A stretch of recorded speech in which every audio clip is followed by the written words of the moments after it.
DCB മീഡിയയുടെ പുതിയൊരു വീഡിയോയിലേക്ക് സ്വാഗതം. ഇന്ന് ഫെബ്രുവരി 14 വെള്ളി. ഇന്നും തുടർന്നു വരുന്ന ദിവസങ്ങളിലും നിങ്ങൾ അറിഞ്ഞിരിക്കേണ്ട പ്രധാന വാർത്താ അറിയിപ്പുകളാണ് നിങ്ങളുമായി ഷെയർ ചെയ്യുന്നത്. ചാനൽ ആദ്യമായി കാണുന്നവർ സബ്സ്ക്രൈബ് ചെയ്യുക. വീഡിയോ ഇഷ്ടമായാൽ ലൈക്ക് കൂടി ചെയ്യുക. ആദ്യത്തെ അറിയിപ്പ്, സംസ്ഥാനത്ത് ഇന്ന് ഉയർന്ന താപനില മുന്നറിയിപ്പ് എത്തിയിരിക്കുകയാണ്. ഒറ്റപ്പെട്ട ഇടങ്ങളിൽ സാധാരണയേക്കാൾ 2 ഡിഗ്രി സെൽഷ്യസ് മുതൽ 3 ഡിഗ്രി സെൽഷ്യസ് വരെ താപനില ഉയരുവാൻ സാധ്യതയെന്ന് കേന്ദ്ര കാലാവസ്ഥാ വകുപ്പ് അറിയിച്ചിരിക്കുകയാണ്. ഉയർന്ന താപനിലയും ഈർപ്പമുള്ള വായുവും കാരണം ചൂടും അസ്വസ്ഥതയുമുള്ള കാലാവസ്ഥയ്ക്ക് സാധ്യതയുണ്ട്. സംസ്ഥാനത്ത് ഉയർന്ന ചൂട് റിപ്പോർട്ട് ചെയ്യുന്ന സാഹചര്യത്തിൽ പൊതുജനങ്ങൾക്കായി സംസ്ഥാന ദുരന്ത നിവാരണ അതോറിറ്റി ജാഗ്രതാ നിർദ്ദേശങ്ങൾ പുറപ്പെടുവിച്ചിട്ടുണ്ട്. ഉയർന്ന ചൂട്, സൂര്യാഘാതം, സൂര്യതാപം, നിർജ്ജലീകരണം തുടങ്ങി നിരവധി ഗുരുതരമായ ആരോഗ്യ പ്രശ്നങ്ങൾക്ക് കാരണമാകും. അതുകൊണ്ട് പൊതുജനങ്ങൾ ചില നിർദ്ദേശങ്ങളൊക്കെ പാലിക്കേണ്ടതാണ്. അതായത് പകൽ 11 മണി മുതൽ 3 മണി വരെയുള്ള സമയത്ത് നേരിട്ട് ശരീരത്തിൽ കൂടുതൽ സമയം തുടർച്ചയായി സൂര്യപ്രകാശം ഏൽക്കുന്നത് ഒഴിവാക്കുക. പരമാവധി ശുദ്ധജലം കുടിക്കുക. ദാഹമില്ലെങ്കിലും വെള്ളം കുടിക്കുന്നത് തുടരുക.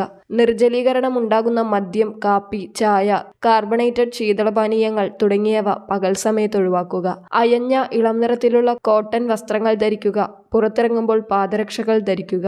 കുടയോ തൊപ്പിയോ ഉപയോഗിക്കുന്നത് നല്ലതായിരിക്കും. പഴങ്ങളും പച്ചക്കറികളും ധാരാളമായി കഴിക്കുക. ORS ലായനി, സംഭാരം തുടങ്ങിയവയുടെ ഉപയോഗം പ്രോത്സാഹിപ്പിക്കുക. തുടങ്ങിയ നിർദ്ദേശങ്ങൾ എല്ലാവരും പാലിക്കുവാൻ പ്രത്യേകം ശ്രദ്ധിക്കുക.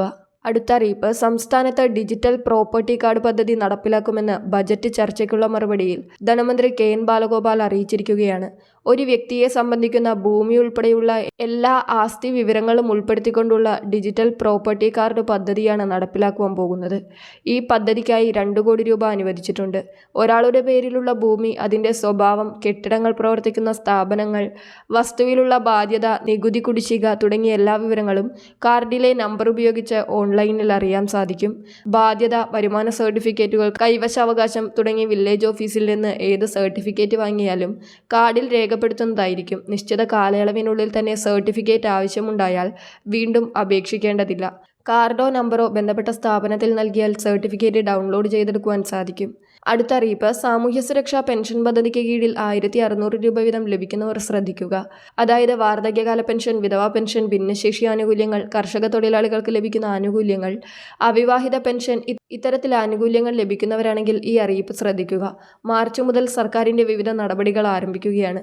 വാർഷിക വരുമാന സർട്ടിഫിക്കറ്റുകൾ സമർപ്പിക്കുന്ന കാര്യങ്ങളിലെല്ലാം തന്നെ അറിയിപ്പുകൾ ഈ സമയം വരുമെന്നാണ് കരുതുന്നത്.